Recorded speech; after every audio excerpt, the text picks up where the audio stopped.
Pois é, né? Zaqueu era pequeno e inteligente. Às vezes tem cada grande que não é nem tão inteligente assim, né? Cada grandão. Meus irmãos, mais uma vez, estamos aqui, né? Na frente. Eliseu coloca cada missão para a gente e sai da reta. Eu convido os irmãos para abrir suas Bíblias, lá no livro de Levíticos. Livro de Levíticos, capítulo 26.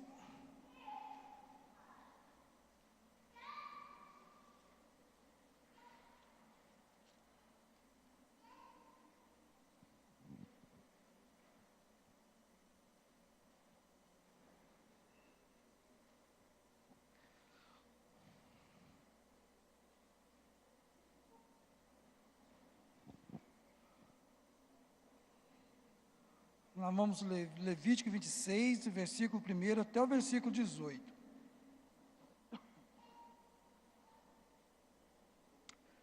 Diz assim o texto: Não fareis para vós ídolos, nem para vós levantareis imagem esculpida, nem coluna, nem poreis na vossa terra pedra com figura, para vos inclinardes a ela, porque eu sou o Senhor vosso Deus. Guardareis meus sábados e reverenciareis o meu santuário, eu sou o Senhor. Se andardes nos meus estatutos e guardardes os meus mandamentos e os cumprirdes, eu vos darei as vossas chuvas a seu tempo, e a terra dará o seu produto, e as árvores do campo darão os seus frutos. A debulha vos continuará até a vidima, e a vidima até a semeadura. Comereis o vosso pão a fartar, e habitareis seguro na vossa terra. Também darei paz na terra, e vos deitarei, e ninguém vos amedrontará. Farei desaparecer da terra os animais nocivos, e pela vossa terra não passará espada. Perseguireis os vossos inimigos, e eles cairão a espada diante de vós. 5 de vós perseguirão a 100 deles, e 100 de vós perseguirão a 10.000.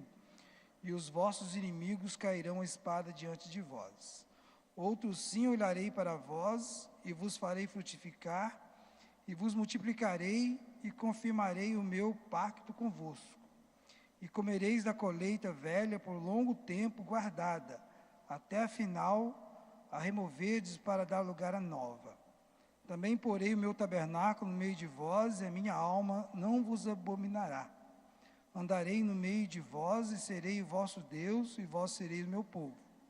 Eu sou o Senhor vosso Deus, que vos tirei da terra do Egito, para que não fosseis seus escravos, e quebrei os canzis de vosso jugo, e vos fiz andar erguidos. Mas se não me ouvirdes, e não cumprirdes todos esses mandamentos, e se rejeitardes os meus estatutos, e a vossa alma desprezar os meus preceitos, de modo que não cumprais todos os meus mandamentos, mas violeis o meu pacto, então eu com efeito vos farei isto: porei sobre vós o terror, a tísica e a febre ardente, que consumirão os olhos e farão definhar a vida. Em vão semeareis a vossa semente, pois o vosso inimigo a comerão. Porei o meu rosto contra vós, e sereis feridos diante dos vossos inimigos. Os que vos odiarem dominarão sobre vós, e fugireis, sem que ninguém vos persiga. E se nem ainda com isso me ouvirdes, prosseguirei em castigar-vos 7 vezes mais, por causa dos vossos pecados. Amém, irmãos? Os irmãos prestaram atenção na leitura do texto? Porque às vezes a gente fica meio disperso, né? Nem percebe exatamente o que talvez o texto quer falar. Mas nós podemos perceber que o texto fala de 2 escolhas. Escolhas que o povo de Deus teria que fazer. Nesse momento do povo de Israel, eles estavam vivendo no deserto e estavam como que se preparando para entrar na terra prometida. O povo não sabia ainda que ia peregrinados durante 40 anos, que Deus ainda não tinha decidido isso no seu coração ou pelo menos não tinha falado com o povo que a caminhada seria longa, 40 anos no deserto. Mas Deus estava, através de Moisés, preparando o povo naquele deserto para que o povo pudesse entrar na terra prometida. Como igreja Batista do Aquidabã, nós também temos o nosso deserto, né, o nosso preparo para que possamos entrar, passar os portais da glória celestial. Então nós estamos vivendo aqui nesse mundo como um estágio para que possamos um dia estar para sempre com o Senhor Jesus. E como você, como indivíduo, como igreja, como você está vivendo o seu deserto, cabe a cada um, né, decidir como você vai viver esse deserto, de que maneira que você vai andar. O texto diz para guardar os mandamentos e o estatuto no coração. Então, se você tiver essa determinação de, enquanto você estiver vivendo nesse mundo, você viver bem o seu deserto, você vai fazer dele bênção.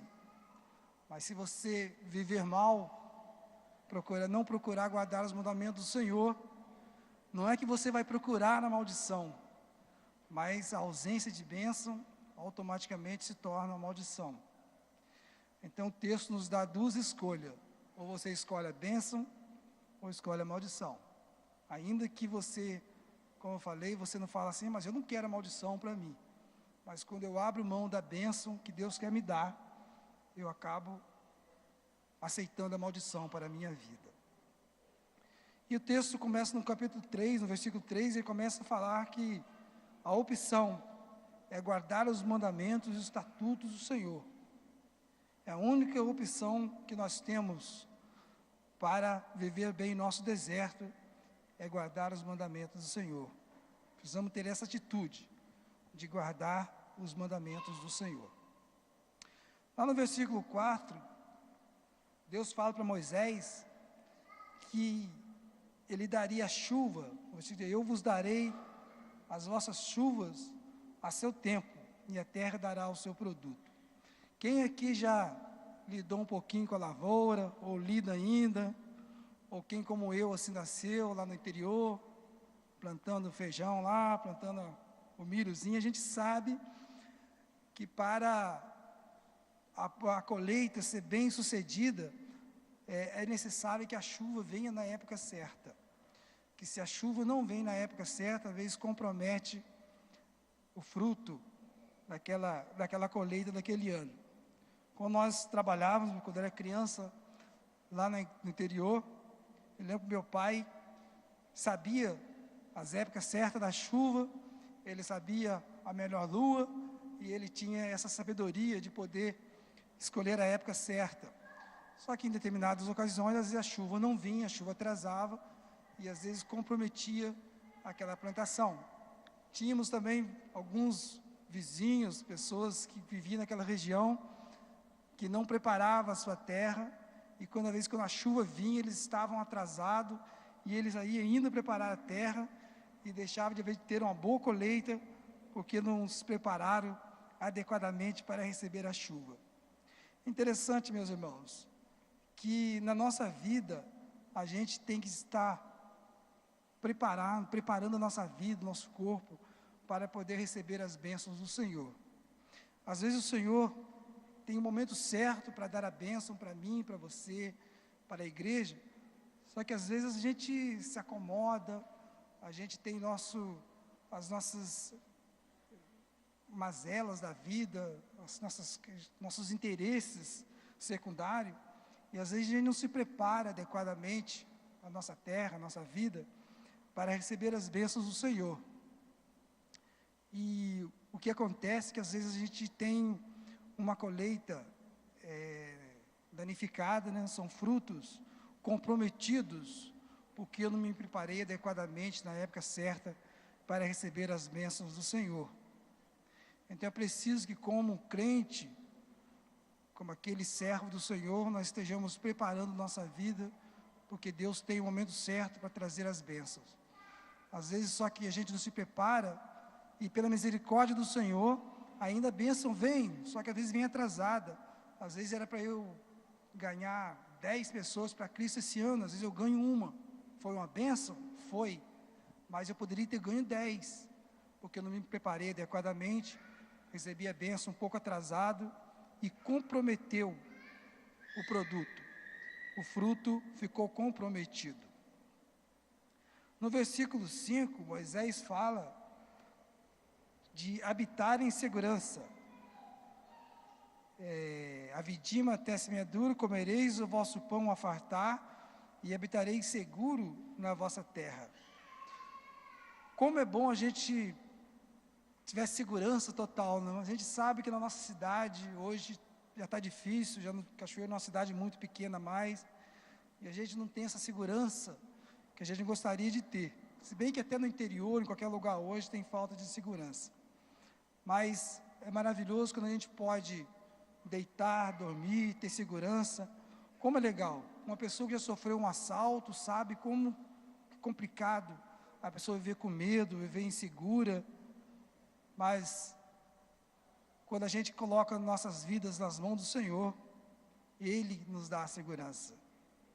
Porque a segurança da nossa casa, a segurança do nosso carro, são coisas que a gente pode conseguir de novo. Mas a segurança da nossa alma, só o Senhor pode nos dar. E essa segurança que nós, como crentes, devemos ter cuidado em deixar que o Senhor nos dê segurança, para que a gente não possa tomar decisões decisões precipitadas, mas deixar que o Senhor nos dê a direção, porque Ele quer dar a segurança maior. Conta a história de um homem que comprou um maravilhoso carro importado, lindo, e ele, se dizendo um cristão, ele falou que não tinha necessidade de fazer seguro para aquele carro, que estava nas mãos do Senhor, e ele orou, ele falou: Senhor, coloca os seus anjos nesse carro, e tudo bem, tudo vai caminhar bem. Aí um dia ele estava chegando em casa, e 2 homens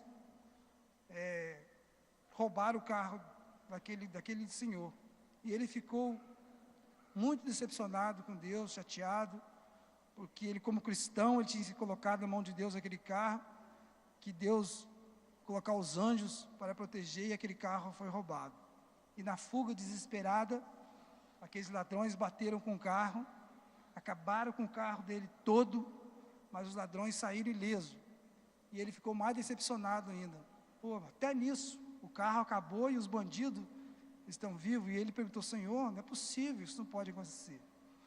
Então Deus respondeu para ele naquela noite que os anjos estão interessados em vidas humanas. Aqueles ladrões tinham toda a chance que ele mesmo falasse de Jesus para eles.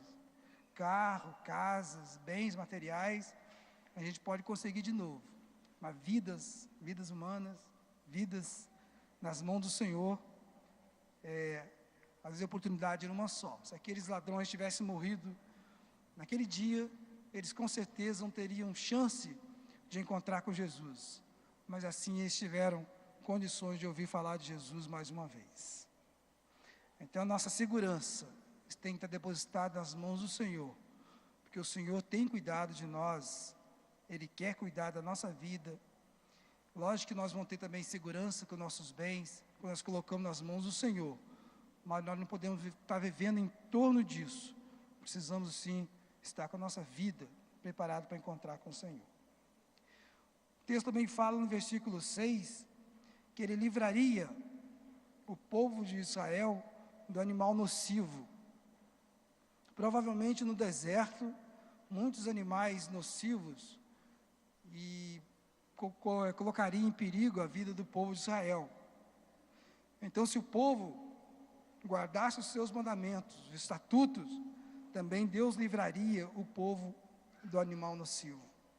Para o homem do campo, ele sabe como é complicado quando ele faz a sua plantação e começa a vir pragas. São várias pragas que podem estragar a sua plantação.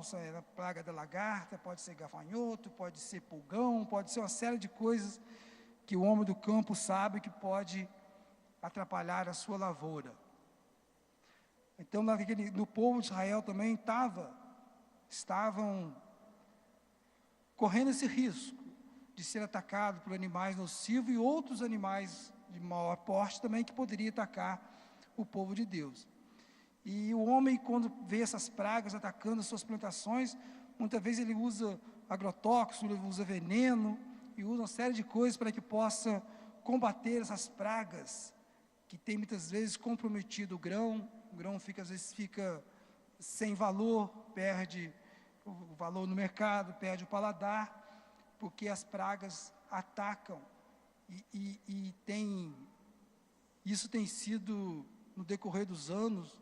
Eu lembro quando eu era criança, já tinha essas pragas, e muitos anos atrás já acontecia isso e elas continuam acontecendo.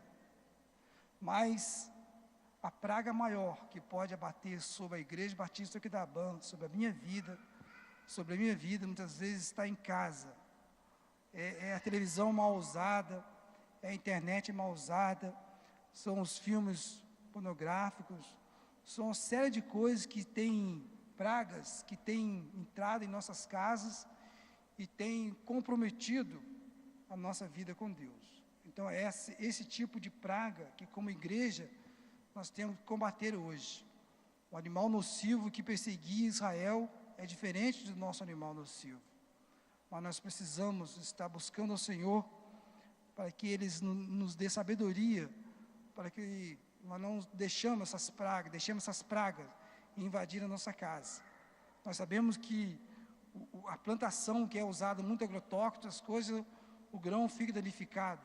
Será que nossos filhos também estão sendo danificados com essas pragas que têm se abatido em nossos lares, que muitas vezes, com a nossa permissão, nós temos deixado que entrem em nossos lares e tem feito um terrível mal e tem atrapalhado grandemente o povo de Deus? Então, que nós sejamos sábios em combater essas pragas, não com um agrotóxicozinho, veneninho daqui, veneninho dali, mas possamos combater de vez com a palavra de Deus. Porque se nós estivermos combatendo só com esses venenozinhos que o mundo oferece, nós podemos ter filhos danificados, filhos não comprometidos com o Senhor, mas filhos e familiares comprometidos com o mundo. No versículo 6 e versículo 7, Moisés fala para o povo que também a espada não passaria pelo povo de Israel. O povo de Israel vivia e vive ainda, envolvido em guerras, e a espada vive sempre perseguindo o povo de Israel.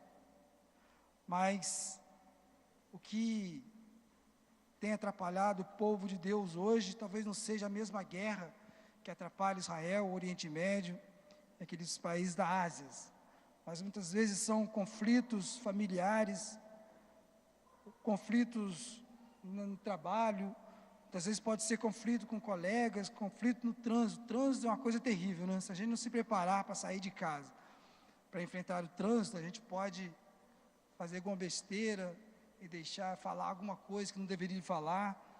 Eu mesmo já envolvi em algumas discussões de trânsito que são terríveis para o povo de Deus. Como filhos de Deus, como crentes, nós temos que ter cuidado com esses conflitos que nós, se não guardar os mandamentos do Senhor e o seu estatuto, nós podemos nos envolver com esses conflitos que estão no nosso dia a dia, e aí nós podemos ter uma vida que não dignifique o nome do Senhor. Então, ter cuidado com a maneira que nós estamos vivendo nesse mundo, para que a espada desses conflitos não venha passar sobre nós.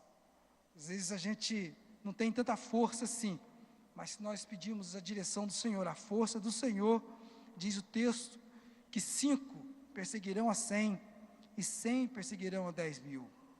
A igreja de Filadélfia também era uma igreja que tinha pouca força, mas Jesus falou que os inimigos iam se prostrar diante dos pés do povo daquela igreja de Filadélfia, porque eles confiavam no Senhor. Que como crentes nós possamos confiar nesse Deus, que apesar de nossas falhas, nossas fraquezas, vai nos dar a força, e a espada não vai ter domínio sobre a minha família, sobre a minha vida, sobre a Igreja Batista do Aquidauã. E no versículo 12, o texto termina, aí as bênçãos, falando sobre as bênçãos, e aí vem a bênção maior, que diz: Moisés falou para o povo que Deus tinha falado que ele andaria no meio deles e seria o Deus, o vosso Deus, e ele seria o meu povo. Essa é a bênção maior que o povo poderia receber, ter Deus com eles a todos os dias, seria o seu Deus e eles seriam o seu povo. É impressionante como eu trabalho no comércio há bastante tempo, já trabalhei muito mais envolvido na venda, e a gente vê pessoas de todo tipo, né? Pessoas diferentes, mas o que deixa às vezes impressionado é como tem crentes chatos, crente ranzinza, crente mal-humorado, crente mal pagador, uma série de crentes que entravam na loja lá, para comprar, que havia quando saía as pessoas falavam assim: nossa, que pessoa ruim, que pessoa chata. E às vezes eu no íntimo sabia que era um pastor, eu sabia que era um crente, era alguém, irmão meu, e eu ficava quietinho, entendeu? Não vou falar não, porque vai ser muito terrível. Eu já tive até que cometer uma coisa até errada, para não envergonhar o nome da igreja. Pessoas que não pagavam, e lá na ficha, às vezes estava a profissão da pessoa, e a profissão da pessoa estava diretamente ligada com a igreja, né? Eu fui lá e apaguei aquilo, tirei aqui porque era vergonhoso para a igreja, eu como crente, eu não tinha explicação para dar para uma pessoa que se diz crente e um comportamento daquele. Então é terrível que nós, como crentes, que dizemos crente, que Deus está no nosso meio, Deus disse que seria o seu Deus, nós seríamos o seu povo, e a gente tem essas coisas mesquinhas, coisas tão pequenas, que só faz diminuir o Evangelho. Lógico que o Evangelho do Senhor nunca vai acabar, porque Deus nunca vai permitir.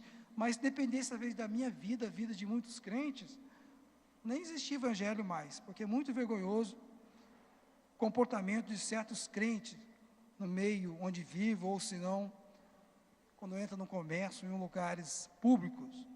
Muito, muito, muito ruim mesmo, uma vergonha. Mas que nós possamos guardar os mandamentos, os estatutos, como diz aqui no versículo 3. Essa é a opção, guardar os estatutos e os mandamentos, para que não venhamos a cair nessas desgraças que o mundo nos oferece. Essa é a opção. A partir do verso 14,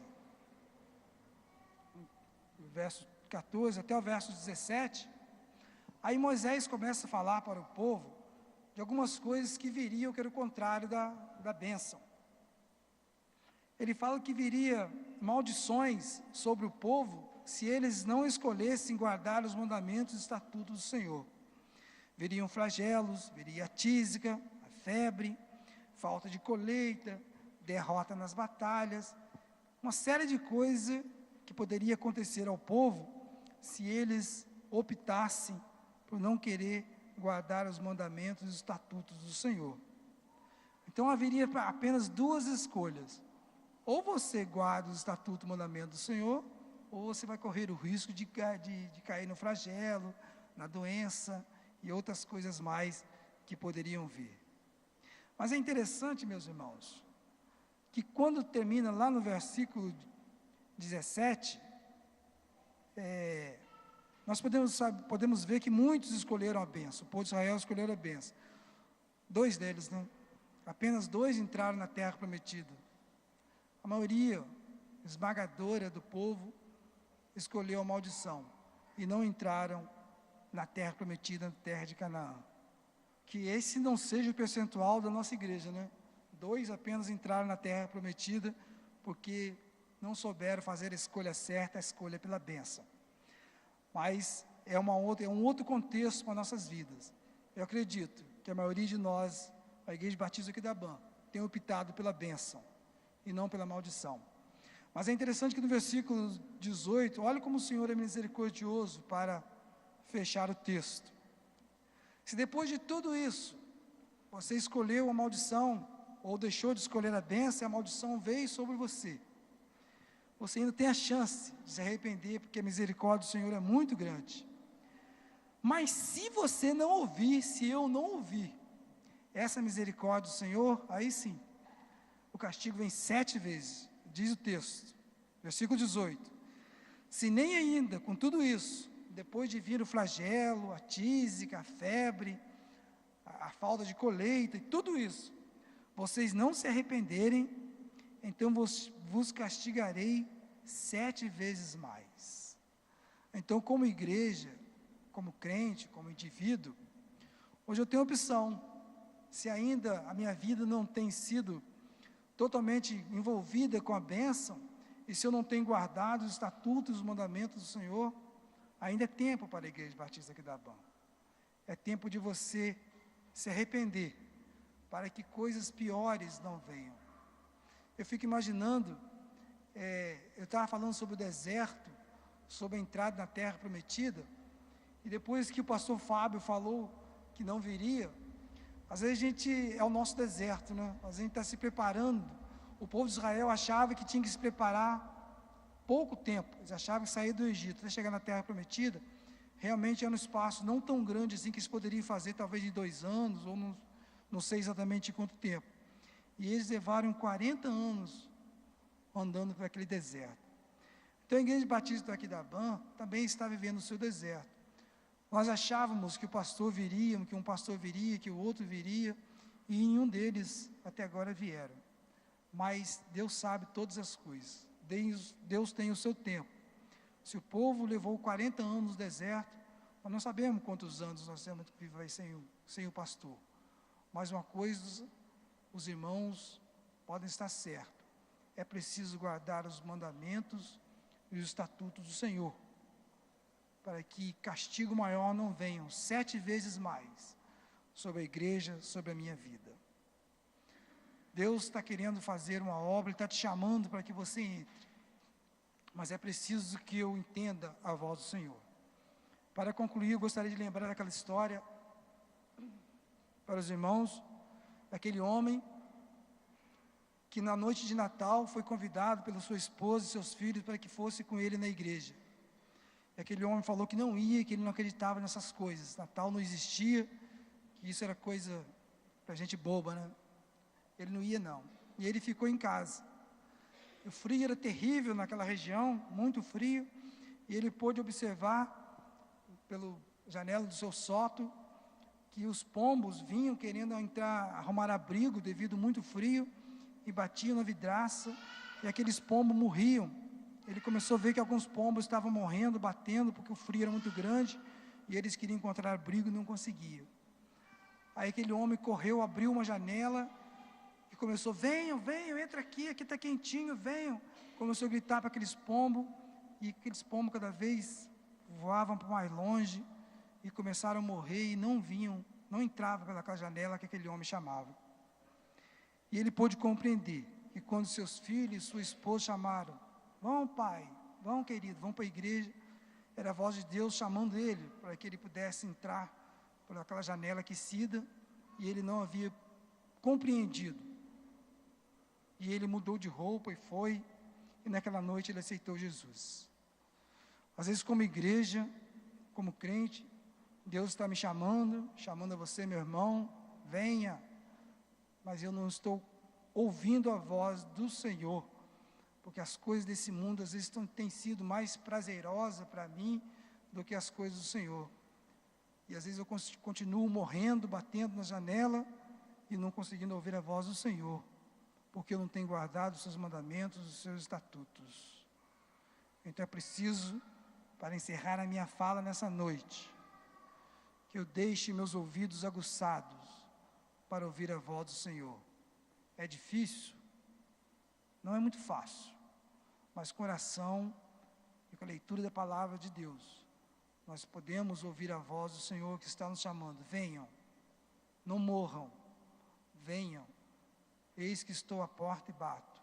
Se alguém ouvir a minha voz e abrir a porta, entrarei em sua casa, cearei com ele e ele comigo. Que nós possamos ouvir a voz do Senhor.